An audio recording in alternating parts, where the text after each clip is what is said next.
If your iPhone screen is turning off too quickly, here's how to make it stay on for longer. First, open Settings. Select Display and Brightness. Then, Auto Lock.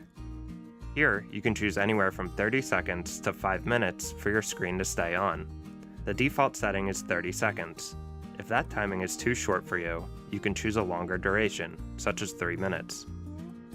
If you want to keep the screen on all the time, select Never.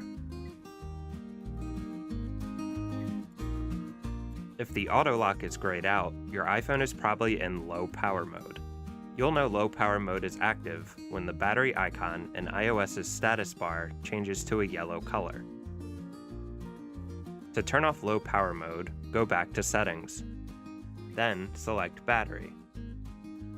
And then turn off low power mode. Then you can go back and proceed with the prior steps of changing the duration that your screen stays on.